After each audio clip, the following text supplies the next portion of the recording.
આમ તો 3 વાર મંગલાચરણ થયું છે. પહેલું મંગલાચરણ ભગવાન વ્યાસ કરે છે, મધ્યમાં મંગલાચરણ ભગવાન સુખદેવજી કરે છે અને અંતમાં ભગવાન સુતજી કરે છે.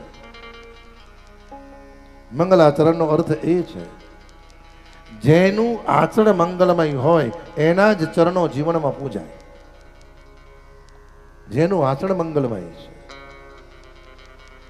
આચરણ વગરના ચરણ જીવનમાં કોઈક વાર તકલીફ આપે છે. ગુરુનું આચરણ જોવાય અને ભગવાનના ચરણ જોવાય. આપણે ઊંધું કરીએ છીએ. ગુરુના ચરણ જોઈએ છે અને મંદિરની સાફ સફાઈ જોઈએ.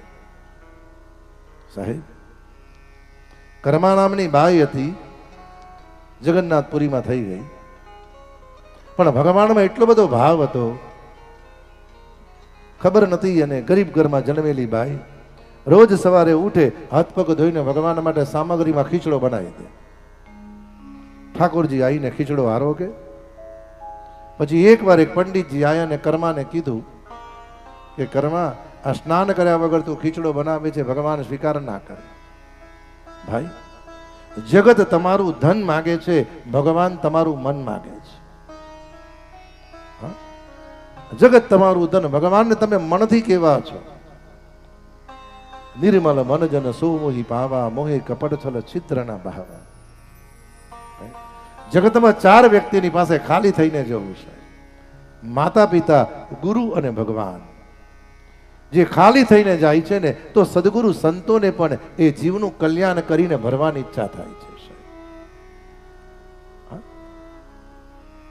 ભગવદ અનુગ્રહ થયો.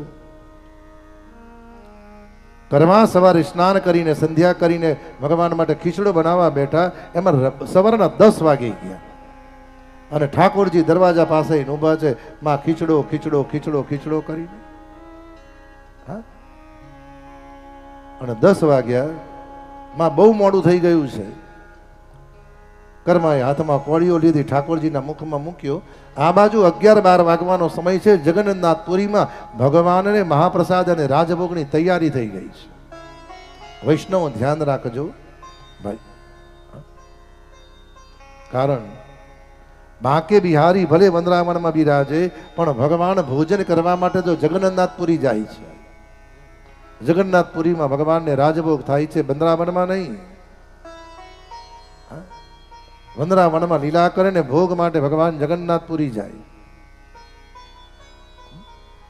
અને ઠાકોરજીએ ટેરો ખોલ્યો, અરે પૂજારીએ જ્યાં મુખિયાજીએ ટેરો ખોલ્યો તો ઠાકોરજીના મોઢા પર ખીચડી છે ને એઠું લાગ્યું છે.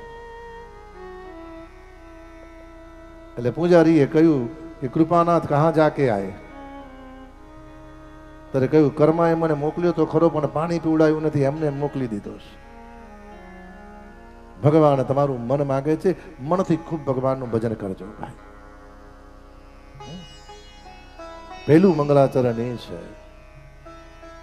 ભાઈ, જીવનનું આચરણ શુદ્ધ રાખજો.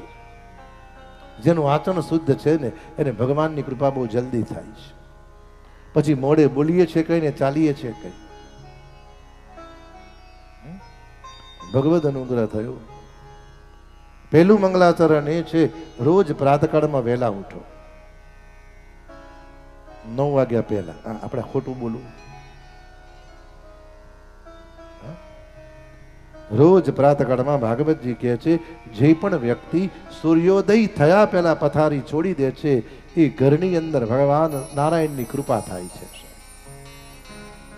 અને વર્ષો પહેલા તમે જુઓ કે સૂર્યોદય થયા પહેલા લોકો જે પથારી છોડી દેતા હતા, એ લોકોના ઘરમાં રોગે નથી કે તકલીફે નથી.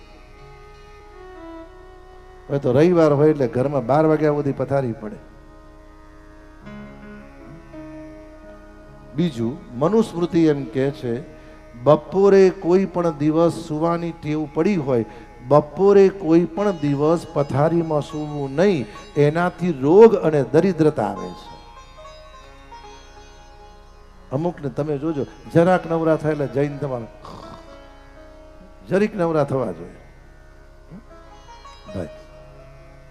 અમુકનું જીવન ખાવામાં પૂરું થાય, અમુકનું જીવન ઊંઘવામાં પૂરું થાય, અને અમુકનું જીવન ફરવામાં પૂરું થાય. અમુકનું ફરવામાં. ઘરે આવીને પૂછે ક્યાં ગયા માડી? મને સુરત ગયા છે. ત્યાંથી અમદાવાદ જાહે, અને દીકરો લંડન રહે ત્યાં જાહે, પછી આવીને 1 મહિનો મુંબઈ રોકાશે. દેશમાં માનું ઠેકાણ નહીં, દેશમાં ગમતું નથી આવે તો પેલી એસીની હવા ખાઈ. બહુ ફરવાથી મન બગડે છે. અમુક ઉંમર થાય એક સ્થાન પર બિરાજમાન થઈ અને ભગવાનના જપ કરો.